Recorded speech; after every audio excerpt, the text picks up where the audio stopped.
Welcome back to Breakfast Central. The deepening crisis within the Labour Party, a party that once galvanized millions under the Obidient banner, is now fractured by leadership disputes and conflicting loyalties. The latest twist, you ask. The 2023 presidential candidate of the party, Mr. Peter Obi, has rejected the peace pact brokered between his former running mate, Senator Yusuf Datti Baba-Ahmed, and the embattled Julius Abure-led faction. The move has sent tongues wagging amongst the party's ranks and raised serious questions about the party's unity ahead of 2027. Now let's break it down. Datti Baba-Ahmed made a surprise appearance at the Abure-led National Executive Council meeting, calling for reconciliation and unity. He even recognized Abure as the authentic chairman. But Obi's camp swiftly distanced itself. The Obidient Movement, led by Dr Yunusa Tanko, declared unwavering loyalty to the Nenadi Usman-led caretaker committee, the faction backed by Obi and Governor Alex Otti. Was Datti's move a genuine attempt at peace or a political miscalculation? And that would be a great place to start the conversation this morning, as we're joined by the spokesperson of the Labour Party in Lagos State, Mr. Ife Salako. Good morning. Thank you for joining us. Hello. Good morning. It's good to have you join us. Good to be here again. That last place I ended was the first place I will start the conversation, because I think all of us were shocked when we saw Datti sitting side by side with Abure wearing red, because the party is not red for the party. But would you say that it was a... How did it come to you when you saw Datti in that NEC meeting? Well, I wasn't surprised. Just like I won't be surprised if there is another meeting tomorrow and Mr. Peter Obi himself is sitting right there.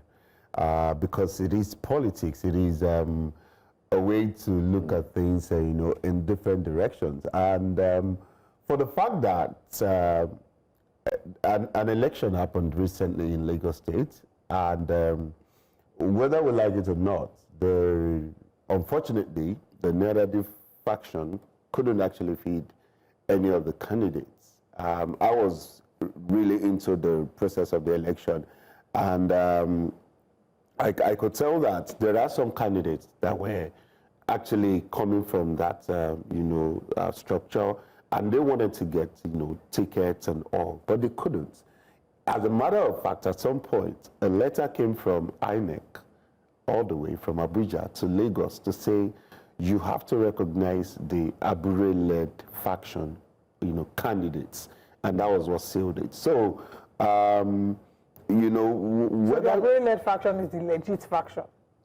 Okay, so there was a Supreme Court judgment that we all saw, and everybody believed that. I mean, the judgment was actually in favor of the Nenadi faction, but the umpire, INEC, right after the judgment, I was watching them closely. At first, I saw that, Abure's name was retained on the website as the chairman of the party. And it was just like that for about a week. And I went back to check, because at some point, INEC at the time said they were studying the judgment and they were going to come out. Up till now, we've not heard from them. By the time I went back to check on their website, I saw that they've written still Abure's name, but now in brackets, by court order. Okay. By court order, and it's there now. So it means that they are interpreting either the judgment that says, that Abure still remains the chairman, or they are interpreting the Supreme Court's judgment to mean that, it's in favor. But the problem right here and right now that may seem to be the determining factor between the Nenadi faction and, of course, the Abure-led faction is INEC. If INEC decides where to go about this, it will come to an end and all of this. So whether it is now on this side or on the other side, I don't see any problem, in any member, or if you call yourself a member of the Labour Party, to attend any meeting that the Labour Party Are you only saying this now because you are seeing that INEC is on the side of the Abure-led faction, or INEC seems to be on the side of the Abure-led faction? If the judgment was in the other way, in favor of the Senator Nenadi-led Usman faction, would you have still had the same position? I would have to stick to the facts and the reality. I mean, if INEC today comes out to say, we have studied the judgment, and the judgment is in favor of Senator Nenadi, I mean, and that's where it will be. I said there was an election. People wanted to get tickets. They couldn't because they seem not to be coming from the recognized structure of the party by INEC, and that is a major problem. Now, let's talk about this recent move by Senator Datti Ahmed to reconcile with the Abure-led faction. He was in a meeting and he said finding peace in Labour Party is his interest. Why would you think the Obidient Movement and Mr. Peter Obi will distance themselves for what is perceived as a positive thing? There's been internal wranglings in the Labour Party for quite some time now. Isn't it positive for gladiators to sheath their swords and find peace in the Labour Party so people can move forward? What reasons would you think led to Mr. Obi's decision?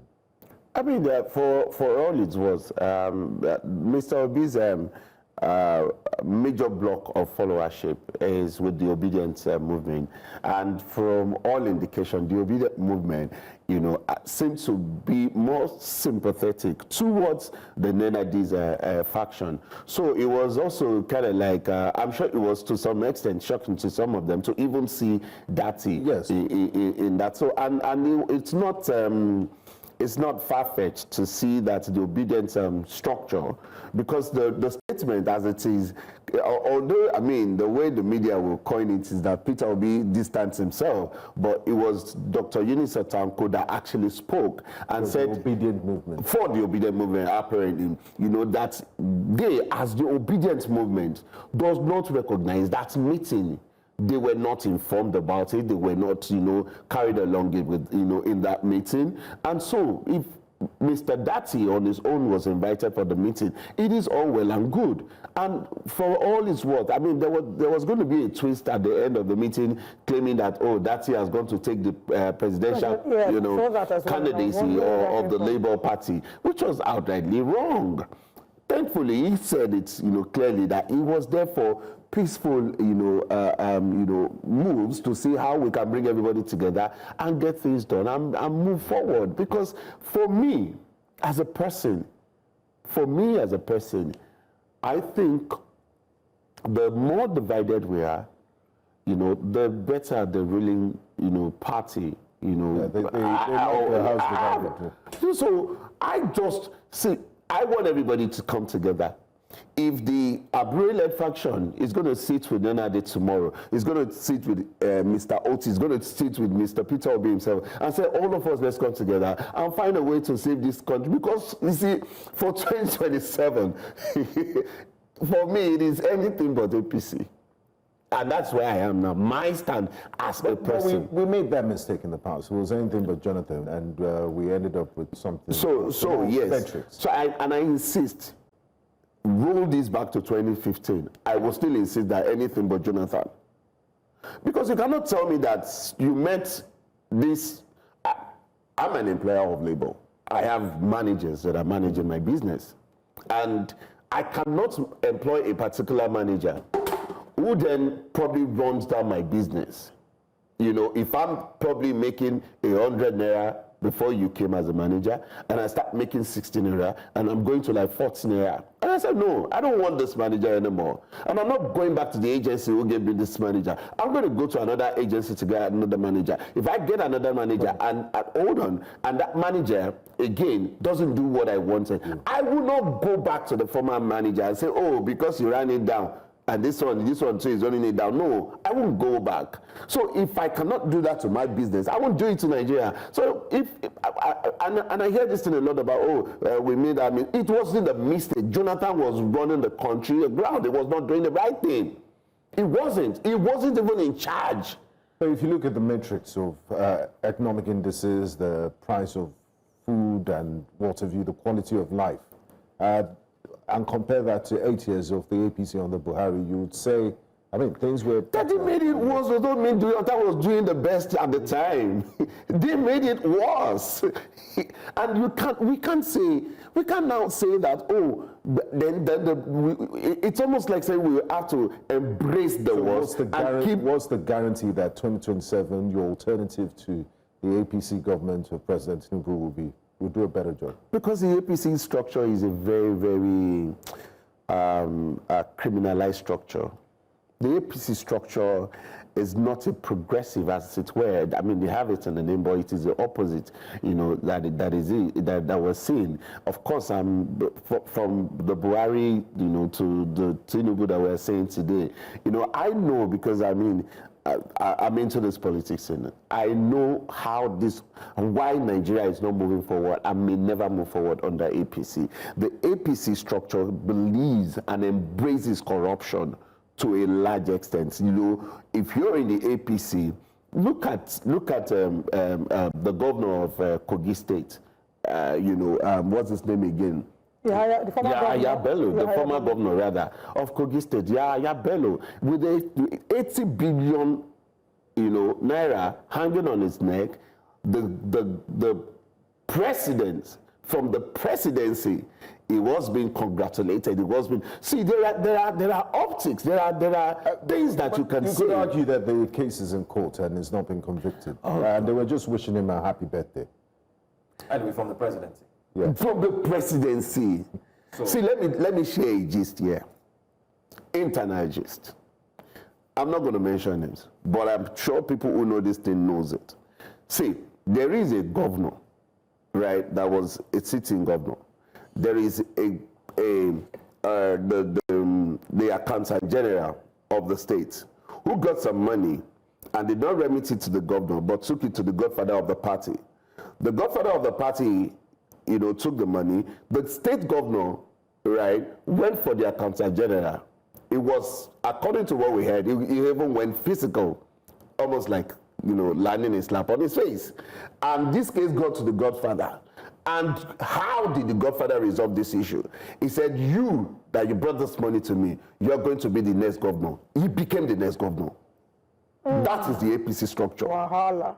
Okay. The kind of structure that empowers criminality. Okay, let's pause a bit on the APC. Let's come back to the Labour Party front. Absolutely. Now you say everybody wants peace. I'm also aware that the Governor Alex Otti and Nenadi Usman-led faction did have a meeting last week where they actually spoke and were pushing for peace to happen. But it seems like Peter Obi is indifferent. He doesn't really mind about this peace accord. What would you say about the coalition? If Peter Obi move with the ADC, are we going to see a mass movement of people in the Labour Party like yourself to also the ADC? Or are you still going to remain in the Labour Party while throwing your weight? Physically in Labour Party, spiritually they've even coined it a political name. They call it the Wike style of politics, where you stay here, you camp here while you are throwing your supports there. I mean, they've named it after the FCT minister. Well, I'm a firm believer in Mr. Peter Obi. Everybody knows that. I can't even hide it. You know, and of course, I believe in his personality. I believe in his ideologies. I believe that he has the attributes to make Nigeria a better place. So, if it comes to Peter Obi going to the ADC, which he hasn't, right? But if he comes there, it's not a case of me going to the ADC. There is going to be a major influx of people going to that party. Look at what he did with the Labour Party. The Labour Party, you know, the last time the Labour Party had a relevance was maybe 2014 or thereabouts with Governor Mimiko.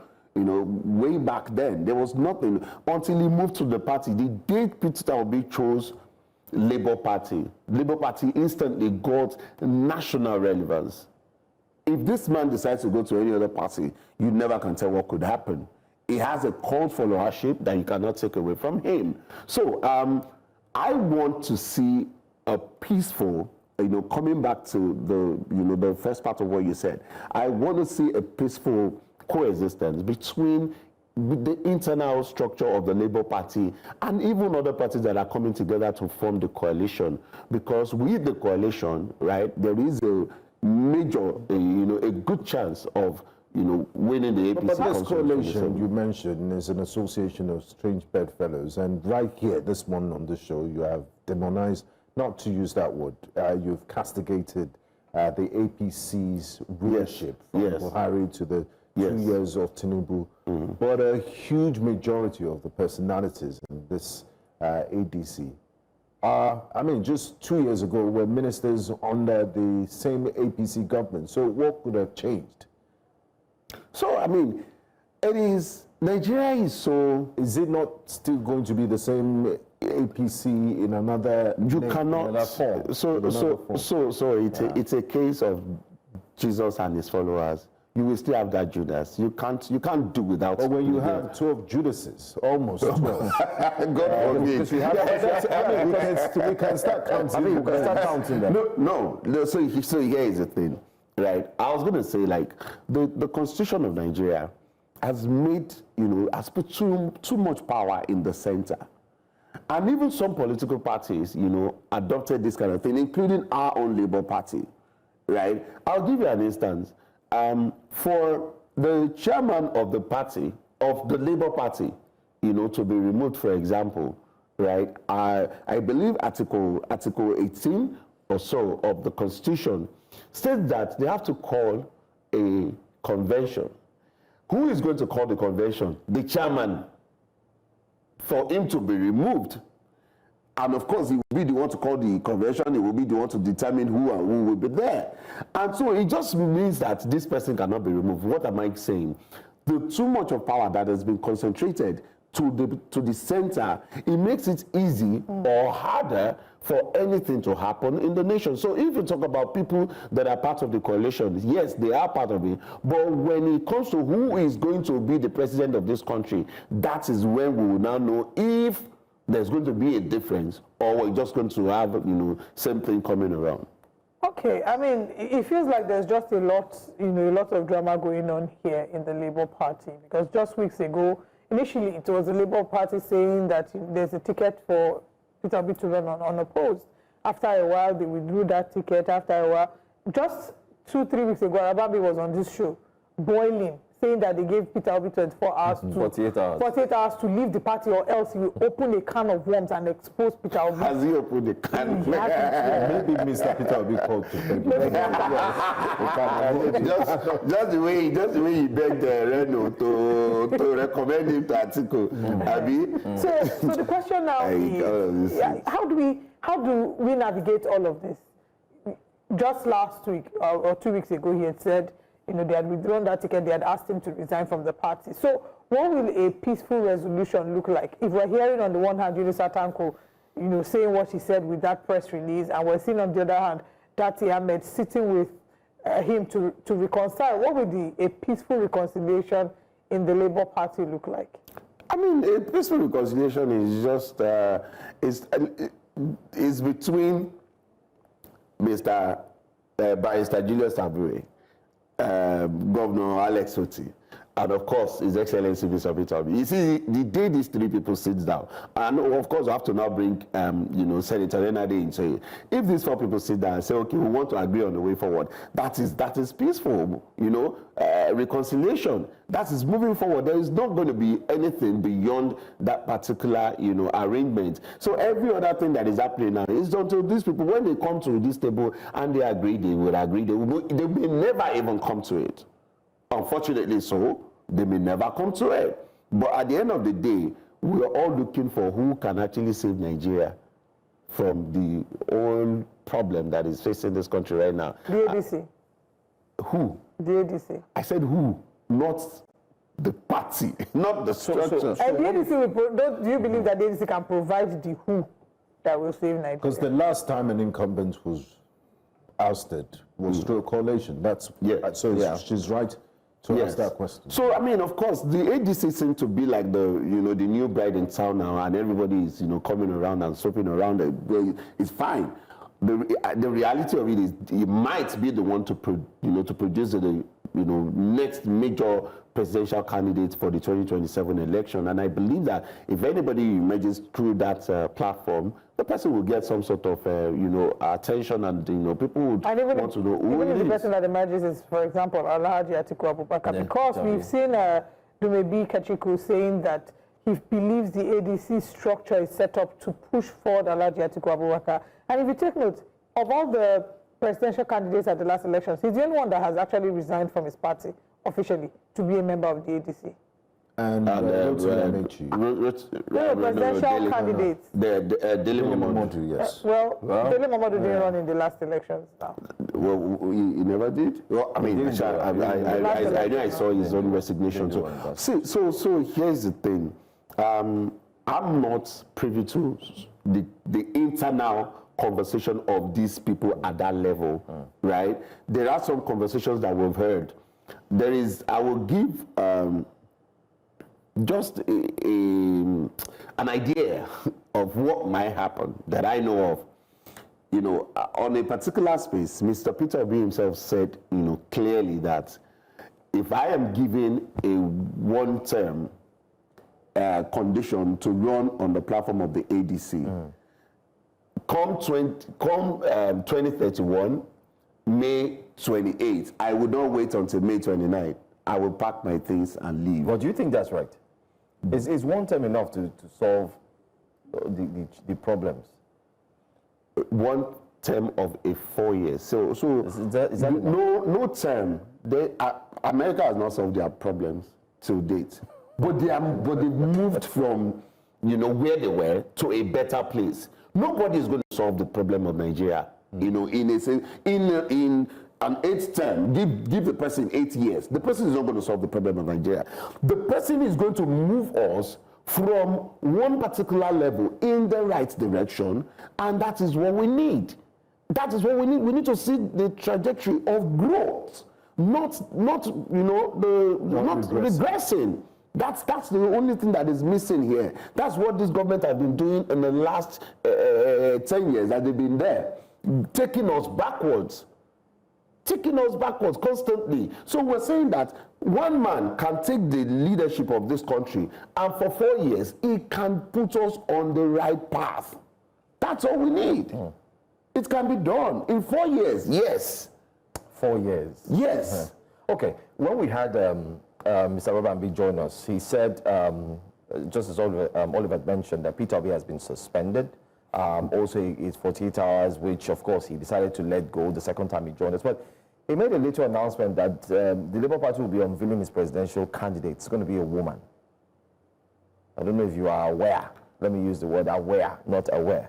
Or you didn't He's keeping his cards very close to his chest. I mean, Abure-led is at the national structure of the Labour Party. I am a Lagos State spokesperson. So have you not heard that there's a... I haven't. There is not. I've not gotten a communique to say that we're going to have a female candidate for the presidential candidate for the Labour Party, and that is even on its own. Whatever it is, I am not privy to that information, and I will just be quiet over it because I don't know who the person is.